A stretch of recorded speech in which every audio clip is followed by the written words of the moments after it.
place du Conseil constitutionnel, convocation du corps électoral pour les sénatoriales, la semaine qui s'achève aura été particulièrement riche en actualité et on imagine sur ce plateau que certains aspects de cette actualité vous auraient certainement échappé.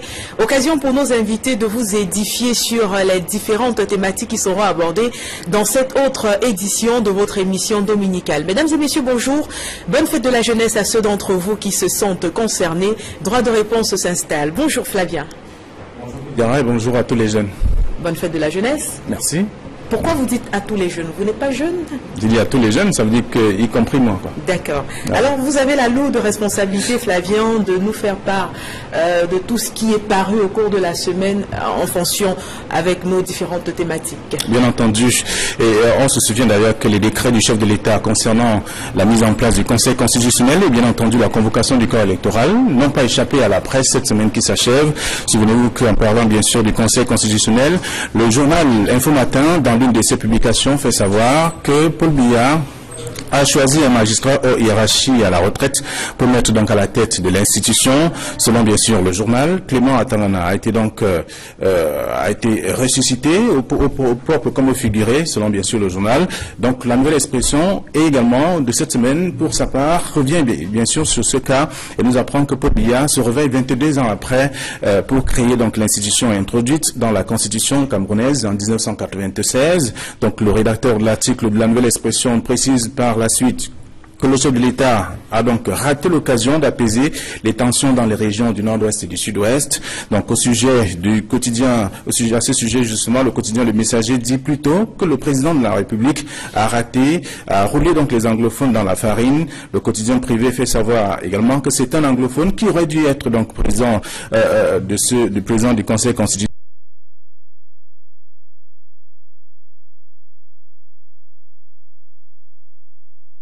Classique du régime, quoique déjà à la retraite pour certains, pour assurer justement ses arrières. Dans une autre livraison du quotidien privé Le Messager, malgré notamment tout cela, il est dit que le chef de l'État prépare bien entendu sa vacance en nommant bien sûr ses amis. Selon bien sûr le journal, dans le constat fait, Le Messager est allé au-delà, notamment en donnant la parole à quelques experts qui pensent que Paul Biya a donc été induit en erreur en nommant un francophone à la tête du Conseil constitutionnel. Selon bien sûr mutation, il est donc question sur cette question que le président de la République, bien sûr, les membres du Conseil constitutionnel vont donc être de mèche, et ce qui va donc permettre notamment à cette institution, bien sûr, tous les rendez-vous politiques qui sont également au cours de cette année pour accompagner notamment ce phénomène, et que les 11 entrants de cette situation vont donc accompagner le chef de l'État, question donc de le reconduire à la tête du pays,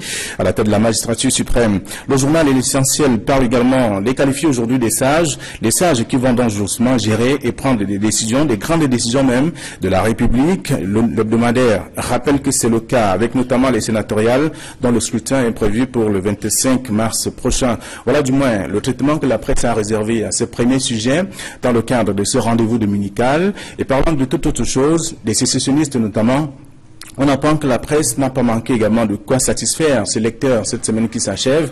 On sait déjà que le journal Le Soir hebdomadaire faisait savoir que les sécessionnistes pris donc en flagrant délit et qui plaideront non coupables courent la peine de mort à cause de multiples chefs d'accusation que seul le journal semble donc maîtriser, et tout au moins avec bien sûr des révélations fortes, toutes ces choses-là qui pourraient donc tout au moins mettre mal les ONG, les organisations internationales qui n'ont pas échappé, en tout cas, n'ont pas raté l'occasion de se prononcer sur cette question. C'est d'ailleurs le cas avec le REDAC qui dit dans la nouvelle expression avoir saisi bien sûr le Conseil constitutionnel et la Commission africaine des droits de l'homme au nom de plusieurs autres acteurs impliqués dans la crise anglophone pour établir la vérité. Mais de quelle vérité parle donc? En tout cas, le journal, la nouvelle expression n'est pas revenue sur cette vérité-là, mais parle plutôt d'Ayoub Tabé et compagnie, bien que la thèse du rapatriement des leaders sécessionnistes arrêtés donc au Nigeria ait été développée par le quotidien gouvernemental Cameroun Tribune.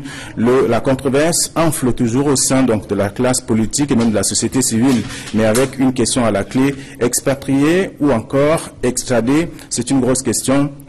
Le journal Kalara ne répond donc pas à cette question, mais le journal du monde juridico-judiciaire s'intéresse plutôt au non-dit de l'extradition de Ayoub Tabé, tout en interrogeant d'ailleurs le silence de Yaoundé de Abuja sur les conditions d'extradition. Kalara fait savoir également que le Haut Commissariat des réfugiés dénonce bien sûr les violations des droits internationaux humanitaires, tout en rappelant que c'est tout un mystère sur le lieu de détention des leaders sécessionnistes. Et un mystère qui perdure, Flavien, il faut le préciser à votre suite. On vous remercie notamment d'être revenu sur ces différents sujets avec vous. Avec nous, bien évidemment. C'est moi qui vous remercie. Et on vous retrouve la semaine prochaine. Vous pourrez retourner tranquillement au défilé ou alors continuer de coordonner ce que vous savez. Merci. Bon dimanche à vous. Merci Flavien. Et on poursuit cette édition de droit de réponse en passant par quelque chose que vous connaissez tous. Il s'agit de la présentation des différents panélistes de cette édition. On va commencer par l'extrême gauche et là-bas justement se trouve Célestin Jamen qui est conseiller municipal pour le SDF. Il est également donc cadre au sein de ce parti. Bonjour Célestin, bienvenue. Bonjour Kate et bonjour à tous les téléspectateurs. C'est un grand plaisir d'être invité une fois de plus sur le plateau aujourd'hui dans cette célébrissime émission. On rappelle que vous sortez fraîchement du NEC. Oui, j'y reviens et puis je crois que la situation, en tout cas dans la ville de Bamenda, n'est pas aussi rose que voulait bien le présenter le chef de l'État.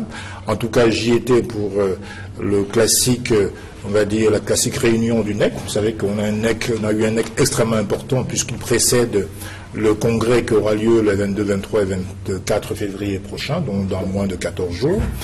Et donc ça s'est particulièrement bien passé, les choses ont été clarifiées, les commissions et les sous-commissions ont été mises sur pied, et donc on est fin prêt pour la grande messe des 22, 23, 24 février. Mais je peux vous dire que vraiment quand j'ai écouté le discours du chef de l'État hier, j'ai eu froid au dos parce que ça on reviendra décalé sur ce discours. Puisque vous êtes anti, on peut en déduire que tout ne se passe pas aussi mal que ça finalement à Bamenda.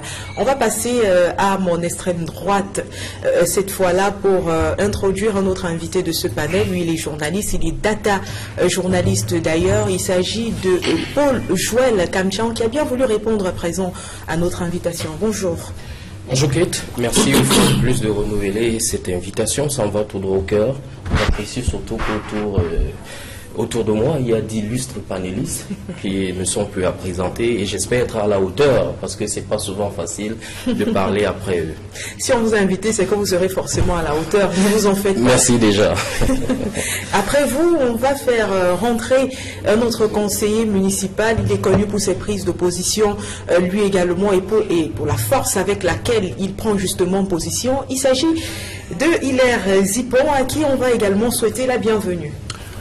Bonjour Kate, bonjour à tous les téléspectateurs, mais j'ose croire que je serai également à la hauteur pour le souhaiter. Tant bien. Donc je pense que l'actualité est très alléchante. L'actualité est très alléchante et les Camerounais ont besoin de savoir beaucoup plus. Donc il faudra faire beaucoup de pédagogie et puis leur donner une vision, certainement qui leur permettra de sortir dans l'impasse dans laquelle le pays se trouve. Le dernier invité, on ne le présente plus, mais bon, puisqu'on est dans une traditionnelle présentation des invités, on va tout de même l'introduire, essayer de l'introduire. Il a fait le voyage pour Yaoundé, juste pour vous. Hilaire Zipon parlait tout à l'heure de pédagogie. Avec lui, on va également surfer sur cet aspect. Il s'agit du professeur Messanga Nyamzing, à qui on va souhaiter la bienvenue également. Merci. Merci. Merci. Je voudrais peut-être qu'on précise que du RDPC dans le comité central, parce que quand vous présentez les conseillers municipaux, je voudrais quand même que pour le souci d'équilibre que vous avez, que les téléspectateurs sachent quand même qu'il y a le parti aussi au pouvoir qui est là, et je vous remercie pour cette invitation. Mais surtout, je voudrais souhaiter, contrairement à mes amis de l'opposition ici, ils ont oublié que c'est la fête de la jeunesse. Moi, je voudrais souhaiter une bonne fête de la jeunesse à tous les Camerounais de l'intérieur, de l'extérieur du pays, parce que là, il manque un peu de courtoisie. Je ne comprends pas qu'on est sur un plateau le 11 février, et les gens qui disent qu'ils veulent gouverner n'arrivent pas à souhaiter une bonne fête à toute la jeunesse camerounaise. C'est quand même dommage. En tout cas, je le fais pour eux. Bonne fête à tous les gens de la diaspora et à ceux du pays. On n'a pas besoin de souhaiter encore pour les autres. Très bien. Très bien. Les téléspectateurs ont bien pris acte. Merci. Et merci, professeur. Merci d'être revenu sur cette Petite erreur, hein, peut-être de nos amis de l'opposition. Non, c'est pas une erreur du tout. C'est pas d'erreur. Ils sont toujours en retard. D'accord, vous allez revenir sur le sujet. Vous allez vous rattraper si on veut. On parle justement de fait de la jeunesse et on a assisté hier, on a pu suivre le traditionnel discours du chef de l'État qui s'est adressé aux jeunes. Et il est question, avant de commencer cette émission, du moins en guise de sujet d'entrée, de faire l'économie finalement de ce discours-là. On commence par vous, Célestin Djamène. Qu'aurez-vous retenu tout au long de ce discours du président de la République? Oui, je dois d'abord signaler que j'ai trouvé ce discours assez vaseux, assez creux, voire même brumeux. Et il faut dire qu'on n'est pas tellement surpris. On est quand même habitué à cela depuis un certain temps. Mais je dois surtout remarquer que quand il appelle les jeunes à un patriotisme, je ne sais quoi, cybernétique, je crois que le président Biya est assez mal placé pour parler de patriotisme aux jeunes. Parce que quand on est l'homme qui a livré le port en eau profonde de Crébé à Bolloré, quand on est l'homme qui a livré les travaux du deuxième pont sur le Vouri aux Chinois et aux Français, quand on est l'homme qui a livré, n'est-ce pas, la construction des stades de Japoma aux Turcs, celui de Olembe aux Italiens, on est quand même assez mal placé pour parler de patriotisme. Par ailleurs, quand il nous annonce sur le plan économique, le fameux, n'est-ce pas, spécial plan triennal spécial jeune de 102 milliards, concernant seulement 1 million de jeunes. Je rappelle quand même au passage que le Cameroun est un pays qui a en son sein, n'est-ce pas, une population de 52% constituée de jeunes de 15 à 35 ans. Donc, sortir seulement 102 milliards pour un supposé plan triennal de jeunes, n'est-ce pas, à raison de 500 000 francs par jeune, je trouve ça assez ridicule. Et par ailleurs, on n'a pas le suivi du tout. Et quand il nous sort des chiffres de 473 000 emplois créés en 2017, j'ai envie de rigoler. Tout le monde voit dans les quartiers qu'il y a de plus en plus de chômeurs. D'où sort-il ce chiffre? Quand même assez hallucinant. Et par ailleurs, je dois dire que le chef de l'État fait preuve quand même d'une certaine légèreté quand il parle, quand il dit que la situation dans le sud-ouest et dans le nord-ouest s'est stabilisée. Moi, je reviens du nord-ouest, je peux vous assurer que vendredi, il n'y avait pas de taxi en circulation. Il y avait très peu de motos dans la ville. Il y a eu un gendarme assassiné quasiment sous mes yeux, au Commercial Avenue, à Bamenda, en pleine journée et en plein cœur de la ville. Et il y a des coups de feu qu'on entend. Ça, c'est la réalité des faits. Alors, soit l'émission a été préenregistrée avec au moins 2 semaines de retard ou d'avance, soit le président Biya est totalement décalé par rapport à la réalité, ce qui est extrêmement inquiétant. Et quand il dit, par ailleurs, que le Cameroun, comment dirais-je, doit améliorer son taux de croissance, que le Cameroun est un pays qui est quand même empreint de résilience et tout, mais je dis, mais dans quelle planète nous sommes? Le président Biya n'est pas en connexion avec les réalités. Je ne souhaite la mort de personne, mais le président Biya n'est plus en situation de gouverner le Cameroun, tout le monde le sait. Et donc, moi je dis que pour revenir au discours, c'est un discours totalement décalé, totalement vaseux, qui ne donne aucune perspective d'avenir, et je crois par ailleurs qu'il n'a pas à intimider les internautes de la manière un peu peut-être diplomatique qu'il l'a faite, mais en tout cas on sait bien qu'aujourd'hui l'espace cybernétique est un espace extrêmement délicat. Il est l'homme quand même qui a suspendu Internet dans les régions du sud-ouest et du nord-ouest pendant quand même pratiquement 90 jours. Et donc, venir aujourd'hui pour nous dire qu'il faut s'exprimer sur Internet, je trouve ça assez décalé et assez rétrograde. Merci Célestin Djamène. Et à votre suite, je veux bien relancer Paul Joël Kamchan sur la question. Vous êtes jeune, vous également, du moins le plus jeune des invités qui constituent ce panel aujourd'hui. Par quel bout décidez-vous de prendre le discours du président de la République? Est-ce que vous pensez, vous également, qu'il a roulé une fois de plus la jeunesse dans la boue? Ou alors on a eu affaire à un président qui a la pleine maîtrise des problèmes de son pays et qui a essayé de rassurer la jeunesse? Voyez-vous, lorsque vous écoutez les temps forts de ce discours, il y a plusieurs problèmes à la fois de la nation et des problèmes de la jeunesse qui ont été évoqués.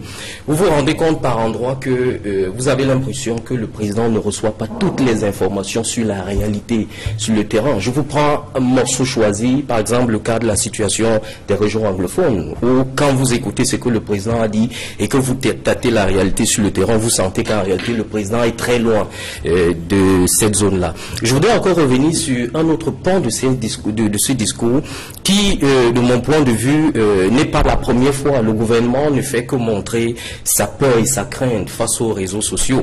Mais c'est dit que c'est fait à dessein, parce que vous avez un gouvernement qui prône l'économie numérique comme si c'était une panacée pour résoudre tout le problème des chômages des jeunes, oubliant que de plus en plus, le Cameroun qui s'est résolument inscrit dans ce qu'on appelle désormais la société de l'information, oublie les grands principes qui gouvernent par exemple les réseaux sociaux, et que face par exemple au problème des libertés publiques qui n'arrivent plus à s'exercer sur les espaces classiques, il y a donc maintenant que les citoyens tendent à aller plutôt sur Internet exercer cette liberté. Vous avez par exemple la liberté d'accès à l'information, vous avez la liberté d'expression.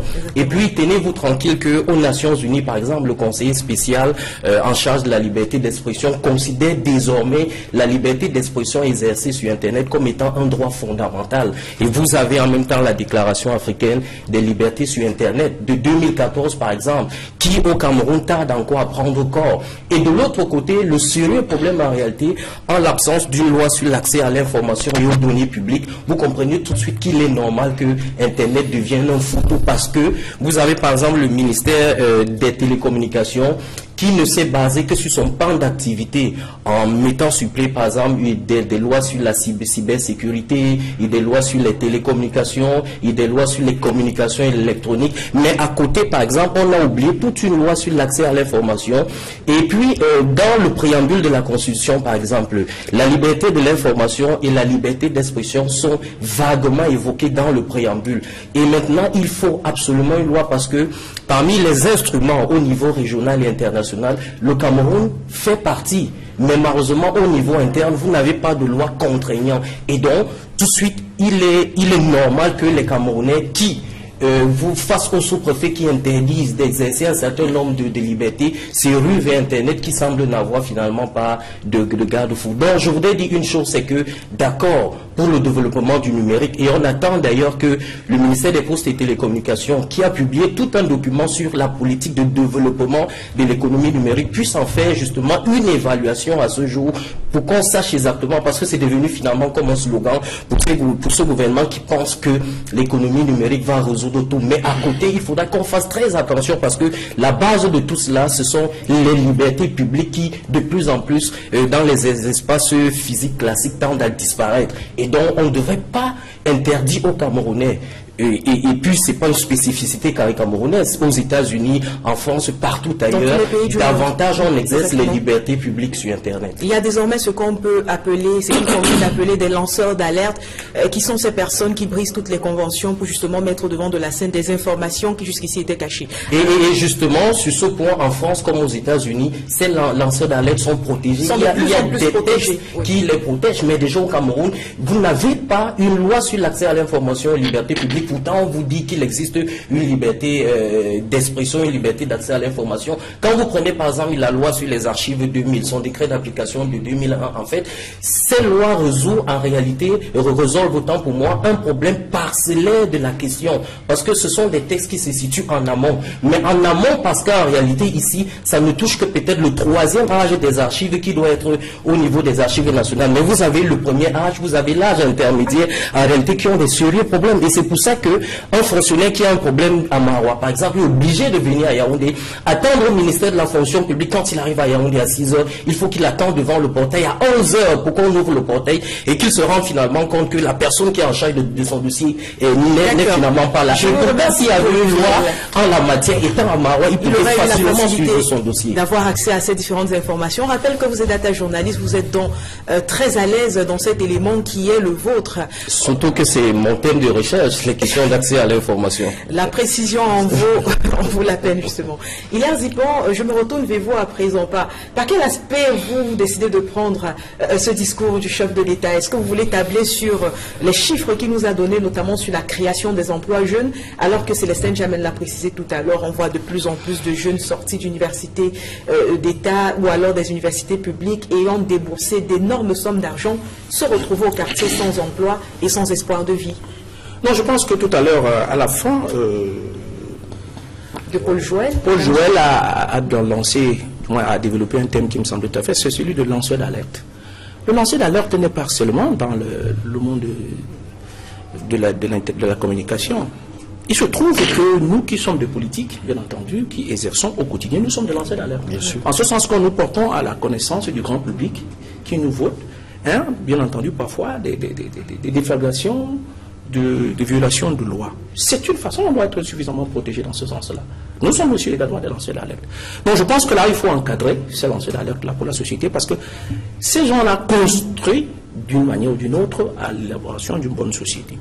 Cela étant dit, il y a l'aspect économique dans lequel, tout à l'heure, Célestin Djamel l'a cité, peut-être pas pour donner. Je vais vous donner peut-être 2-3 exemples.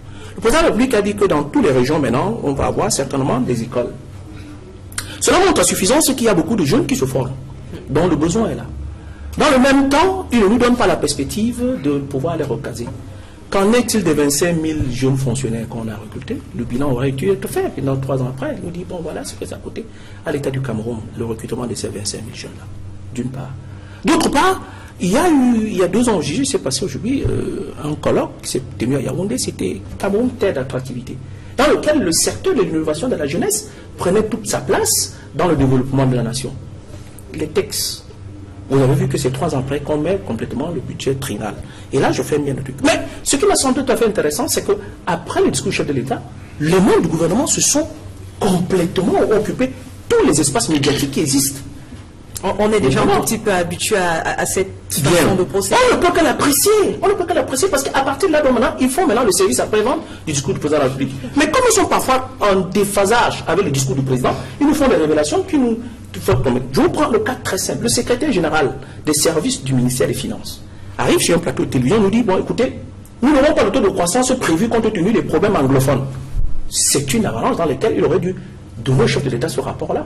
Pourquoi le président de la République ne se porte pas au-devant de la jeunesse en disant, donc il y a 400 000 emplois créés. Donc on va avoir un taux de croissance extrêmement bas. Donc il y aura moins de création d'emplois. Premier élément. Ça, c'est la révélation qu'il fait. Il dit que la crise anglophone nous coûte excessivement cher. Parce qu'aujourd'hui, il faut entretenir les événements sécuritaires. Or, cela est une preuve, s'il en était besoin, qu'on ne va pas résoudre le problème de la violence dans la zone anglophone par le fait que les Camerounais ne sont plus en capacité de survivre. Le pouvoir ne se gère pas par la violence, il se gère par la confiance. Donc là encore, une autre révélation apparaît.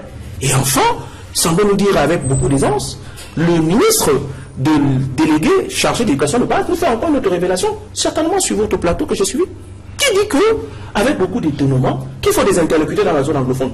D'après eux et d'après leur compréhension, pour l'heure, il n'y a pas encore bien entendu d'interlocuteurs. Alors ces interlocuteurs vont te définir comment?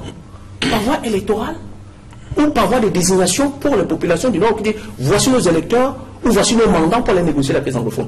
Donc ils reconnaissent là qu'il y a une crise qui ne va pas se résoudre par la violence. Ils reconnaissent là que cette crise pèse sur l'économie nationale.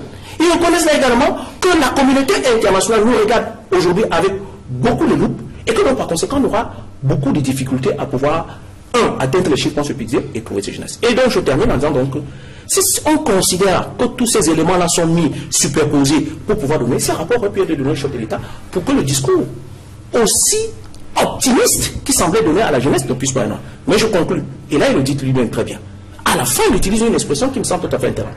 Il dit aux jeunes gens, allez vous inscrire sur les listes électorales et exercez votre vote. Et là, je suis tout à fait d'accord avec lui sur la conclusion. C'est-à-dire que s'il faut qu'on s'exprime dans le mécontentement, c'est d'abord d'une part la jeunesse, et d'autre part contre cette manière de gouverner. Et là, je pense que là, je dis complètement à N'Djamène, il est temps donc que l'on puisse proposer une alternative crédible à cette jeunesse qui a tant besoin d'avoir une perspective en ce qui concerne la gouvernance dans notre pays. D'accord. Merci également à vous, Hilaire Zipan. Pour ça, M. Sangane, Yamzil, on vous introduit sur la question. Vous avez également suivi ce discours du président de la République. Vous avez certainement suivi les plateaux spéciaux, les différents plateaux spéciaux qu'il y a eu sur les différentes chaînes de télévision camerounaises. Vous également, vous prenez ce discours étant membre actif, militant actif, cadre dans le RDPC. Vous estimez, vous également, comme tous les autres, que le président de la République a fait preuve d'une connaissance avancée des problèmes de la société camerounaise? Non, moi je ne vois pas les choses avec la haine et avec les rancœurs, tout ce qui tend à diviser nos compatriotes. Vous savez, aujourd'hui, la force de mon politique, c'est sa capacité à s'arrimer à la réalité sociétale, aux problèmes de notre temps, Vous verrez que nous sommes nombreux sur la scène politique. Certains, lorsque les téléspectateurs les écoutent, ils ne veulent plus continuer à suivre. Et c'est la même chose dans les radios, tout simplement parce que le discours est redondant et certains hommes politiques ne travaillent pas. Nous sommes à l'aune de la mondialisation. Il faut situer toujours le discours d'un chef de l'État ou d'un chef d'État dans son contexte. Le contexte, c'est le rituel. Le rituel où, le 11 février, fête de la jeunesse, le Cameroun, l'un des rares pays au monde, où le chef de l'État, où les chefs d'État successifs consacrent une fête de la jeunesse à nos jeunes citoyens. Donc, il faut bien comprendre que c'est le contexte. Ce n'est pas la campagne politique. Le président a une occasion, une fois par an, pour faire un bilan, évaluer la politique et les relations que l'État a vis-à-vis de sa jeunesse. C'est de ça qu'il s'agit. Vous voyez, des partis politiques faibles comme les N'Djamène, le SDF, qui n'arrivent pas à s'entendre sur un certain nombre de valeurs, saisissent toujours les occasions et les sorties du chef de l'État pour parler. Vous voyez, il n'a rien dit. Il n'a pas dit, voilà ce que le SDF pense de la jeunesse. C'est pareil pour Zipan, mais ils sont faiblement tournés vers le chef de l'État et la critique, mais ne nous disent pas que, à la place du chef de l'État, on allait dire ceci ou cela. C'est pourquoi moi je voudrais quand même vous dire que le discours du président repose sur 3 séquences, des séquences très fortes. Il est parti d'un constat international, les troubles, une société internationale instable. Il a montré dans un deuxième temps, effectivement, que le Cameroun faisait des efforts pour sa jeunesse. Et il n'a pas hésité, il a été très honnête, un homme responsable. D'ailleurs, pour moi, c'est un discours testamentaire. Je vous assure, depuis 35-36 ans, je n'ai jamais eu aussi froid lorsque j'ai entendu le chef de l'État, comme lorsque j'ai entendu le chef de l'État hier. Son discours était profond. Il a posé 3 problèmes forts dans cette deuxième séquence vis-à-vis de la jeunesse. Ne vous posez pas la question, c'est que votre nation peut faire pour vous.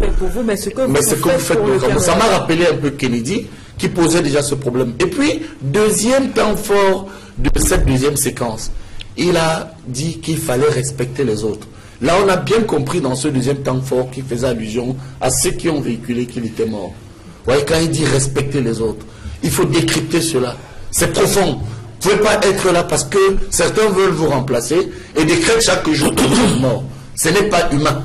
En tant qu'Africain, ce n'est même pas humain. Et en tant qu'Africain, je n'ai jamais vu, même dans nos villages, des gens dans leur village, aussi bien au centre, au sud, à l'ouest, au nord et à l'est, respecter les vieux, mais chez lui, ils passent le temps à dire que Paul Biya est vieux, au point où on oppose les vieux et les jeunes. C'est pas ça la politique, Célestin. Célestin est un ami, il est de ma génération, depuis Paris. Je ne le cache à personne. C'est l'un des plus vieux compagnons politiques que j'ai, même si nous ne partageons pas les mêmes idées. Mais comme l'a dit le président, respectez les autres. On ne parle pas comme ça d'un chef d'État. Quand vous dites que la vie n'est pas rose à Bamenda, je suis d'accord, puisqu'on tue les soldats camerounais. Ça ne peut pas être rose.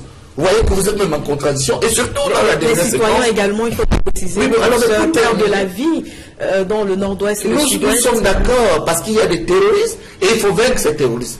Dernier point, pour terminer, la troisième séquence du chef de l'État, il évoque quand même une citoyenneté responsable. Hein? Quand il parle des chiffres et ce qu'il a fait. Vous voyez, contrairement à N'Djamène et à ses opposants au régime, qui sont fatigués et qui n'ont même plus de discours. Il faut quand même dire que des illustrations sont là. Le président Paul Biya dit, voilà ce que j'ai fait pour la jeunesse. Qui peut nier que dans ce pays, à 90% notre administration est jeune? Prenez tous les préfets pour la plupart. Prenez les sous-préfets. Prenez les magistrats. Un pays où les gens vont à 5 ans à la retraite. Vous dites que les jeunes sont dans l'asité. Je suis d'accord. On est jeune, je suis d'accord. Alors là, je ne sais pas. Dites que peut-être que moi je vais à la cinquantaine maintenant, je suis vieux, je ne crois pas. Moi j'ai commencé en tout cas la politique à 19 ans, c'est le peuple témoin de cela. Avec 3 ans, j'étais déjà le patron de mon parti à Paris. Donc je pense que lorsque le président fait appel à la responsabilité, il faut quand même reconnaître que du point de vue de la sociologie politique, et je chute là-dessus, je ne connais de mémoire de politologue aucun pays au monde où il y a un parti où les gens disent qu'ils sont jeunes. Macron est arrivé au pouvoir, il n'a pas commencé par dire que je suis jeune, donnez-moi le pouvoir. Moi, pareil, les Sarkozy et les autres. Je pense qu'aujourd'hui, l'opposition en cours d'idée veut opposer la jeunesse les jeunes aux anciens. Et il faut dire la vérité aujourd'hui, le Cameroun a des problèmes. Oui, il y a des problèmes de corruption. Il y a des problèmes de détournement de fonds. Il y a effectivement au niveau de la représentation symbolique des problèmes.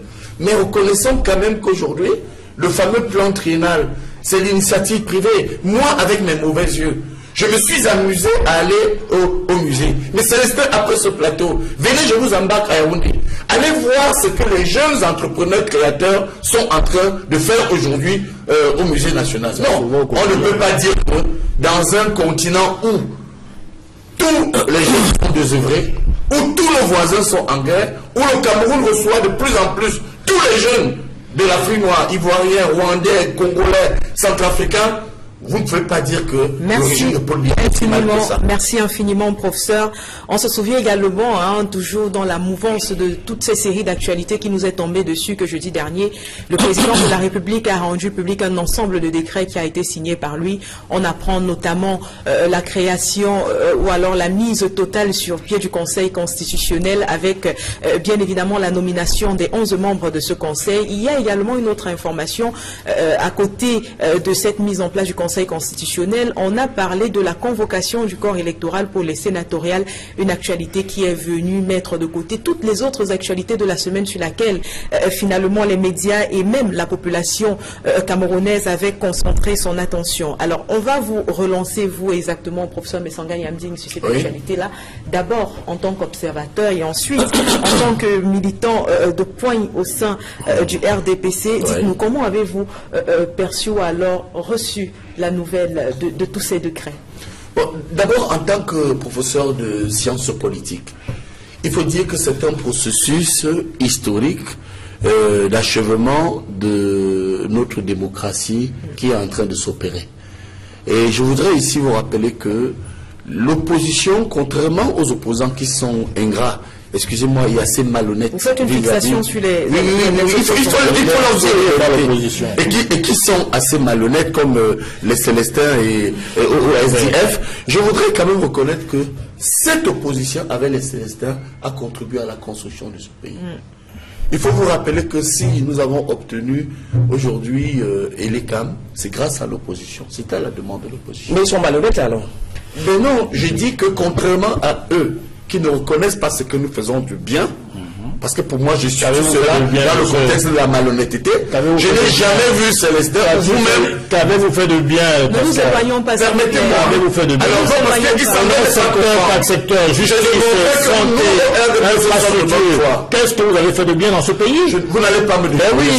Alors, je voudrais vous dire que ne nous éloignons pas de la question qui est posée. Ils ne peuvent pas me distraire, ne vous en faites pas. Je suis un psychologue. Ce que je voudrais ici dire, contrairement à eux, nous, le RDPC, sommes de bonne foi. L'opposition, en tant que contre-pouvoir, nous a incité à mettre en place certaines institutions. Et les CAM, et même lorsqu'il y a eu... nous, on a voulu la révision des listes électorales, et ils ont dit non, pas de révision, il faudrait tout simplement complètement dissoudre et recommencer ce processus. Mais l'opposition a été aussi un acteur décisif, je me rappelle, avec mon ami Célestin, il faut le dire, dans tous les plateaux, et je peux vous dire, depuis 15 ans, ils se plaignaient tous de ce qu'on n'avait pas le Conseil constitutionnel. Aujourd'hui, le président a mis en place le Conseil constitutionnel. Le processus a peut-être été long, nous sommes d'accord. On va en parler. Le président Paul Biya n'est pas particulièrement un homme imprudent. Vous savez que le président Paul Biya a son rythme, il prend toujours le temps, et on se rend quand même compte qu'il arrive à mettre en place ces institutions. D'accord, professeur. Et pour moi, le Conseil constitutionnel qui est, il faut le dire, conformément aux articles 46, et qui oppose les objectifs généraux de ce Conseil constitutionnel, et aux articles 47 et 48 qui font du Conseil constitutionnel un organe qui contrôle la conformité des lois, c'est-à-dire le contrôle constitutionnel des lois, voir si les lois sont conformes. Exactement. Il est temps quand même de dire aux Camerounais que, vaut mieux tard que jamais, ce que le président vient de faire, mon cher Célestin, il prépare le Cameroun de demain. C'est vous qui dites qu'il a un certain âge. Dans son discours, il a rappelé. Il a d'ailleurs dit que préparons-nous pour demain, nous ne serons plus là. Vous voulez que le président parte sans laisser en place des institutions? Je pense que c'est une très bonne chose. Merci. Personne aujourd'hui ne peut nier cela, même si quelque part, en matière des membres, écoutez, il a fait un choix. On reviendra sur cette question, professeur. Je pense que vous avez planté le décor justement de ce Conseil constitutionnel. On rappelle, entre autres missions de ce Conseil, qu'il a la lourde responsabilité de constater la vacance de la présidence de la République, contrôler les élections, promulguer également les résultats de ces élections-là. Il faut dire que si dans le RDPC on a accueilli avec joie, avec beaucoup de soulagement, et beaucoup de soulagement, merci professeur, cette annonce. Dans l'opposition, cela n'a pas toujours été le cas. Il y a eu une sorte de levée de bouclier, si on peut appeler cela comme ça, avec des personnes qui critiquaient notamment le profil des membres choisis pour ce Conseil constitutionnel. Là, le profil même également du président de ce Conseil constitutionnel à la personne de Clément Atangana. On vous a vu sur le plateau du 20h d'Equinox Télévision, Hilaire Zipan, et vous faites partie de ces membres de l'opposition, justement, qui ont essayé d'apporter quelques critiques sur la mise en place de ce Conseil constitutionnel. Pourquoi? D'abord, il faut dire que la naissance de la constitution d'un pays, c'est l'acte de naissance d'une république.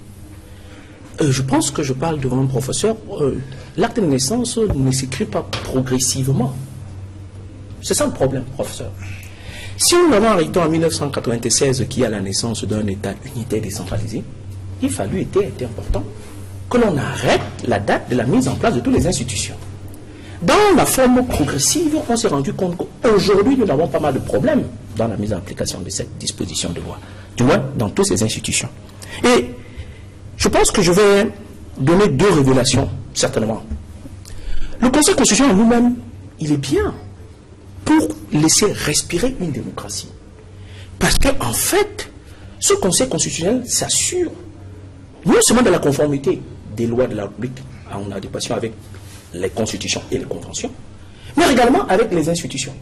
Et je vais vous surprendre de quelque chose, et c'est un débat qui va être très intéressant, et je pense que l'opposition doit se saisir. Les dispositions de l'article 7 de notre Constitution est tout à fait claire, qui renforce ou qui définit le pouvoir du président de la République.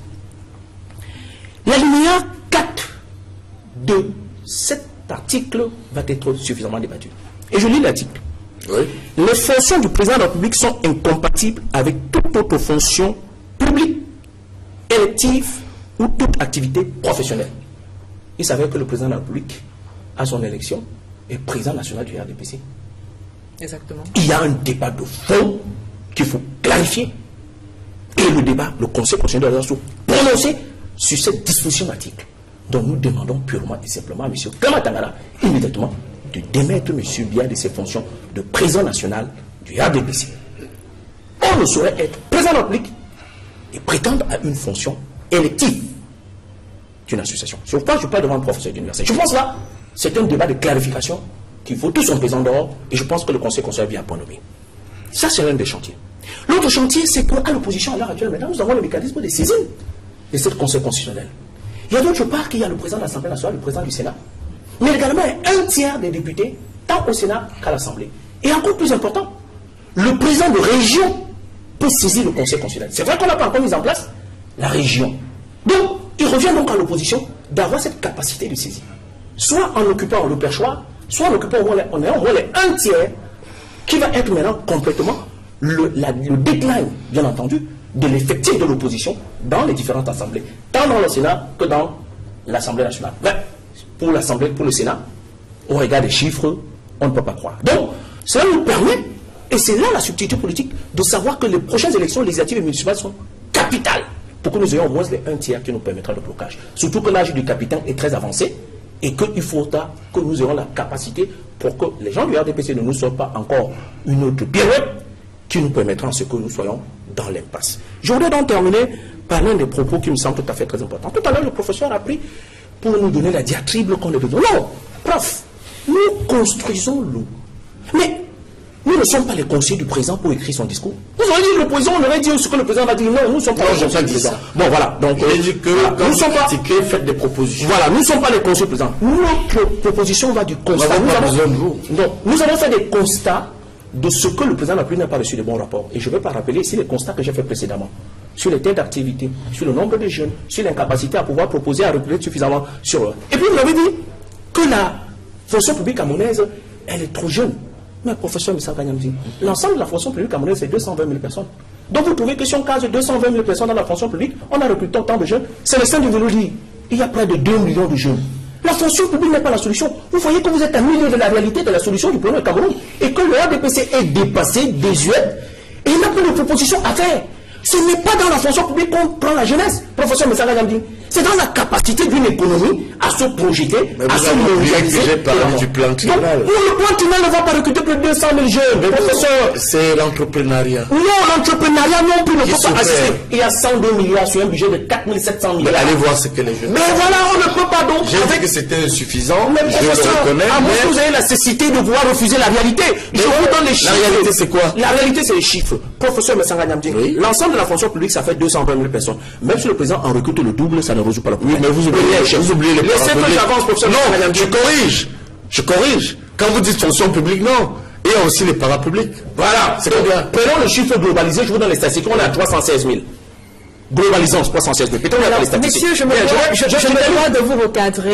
Je termine. On a fini. Je termine justement. Je termine. Je suis pour revenir sur un contrepoids. En disant donc, il faut faire une adéquation entre le budget, les propositions, la croissance, qui n'est pas certainement l'objet ici. Je reviens sur le sujet qui me semble tout à fait important. Les téléspectateurs vont noter que je n'ai pas beaucoup de temps pour pouvoir développer ça. Sur le Conseil constitutionnel lui-même, et c'est peut-être la disposition que je viens de vous lire, dans le plan de mission pour se solidariser, pour qu'on essaie de les mettre. Parce que, en fait, cette disposition a permis au RDPC de faire de l'État le parti. C'est-à-dire que quand vous voyez un sous-préfet s'exprimer, il prend la photo du président national, le président de la République, il met derrière lui. Je suis d'accord. Mais est-il président national ou président du RDPC? Il y a quand même ambiguïté. Lorsqu'on se rend compte que les arbitrages dans les instances du RDPC sont faits par les préfets et les sous-préfets, on envoie de se poser des questions. Je terminerai en disant donc que le président de la République n'est pas sorti dans son rôle. Il a un discours quand vous prenez Elekam, c'est un retraité qui conduit Elekam.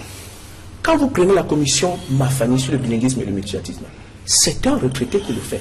Donc lorsque le président de la République a été seulement en accord avec lui-même, en estimant que la jeunesse n'a pratiquement aucune place dans ces instances qui percent et qui contribuent pour la vie de la nation. Merci. Il aurait dû certainement... Merci, Hilaire Zipan. Vous avez pris à la fois votre temps et le temps de parole peut-être de quelqu'un d'autre. Mais bon, c'est pas grave. Hein. C'est pas grave. Et justement, Joël, on a reproché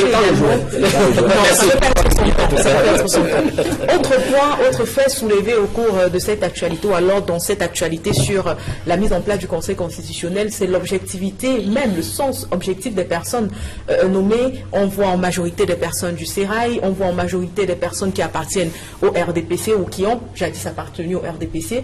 Pensez-vous qu'avec cette casquette, ces différentes casquettes, ces personnes-là puissent être à même de travailler objectivement, de respecter la loi et de faire le travail?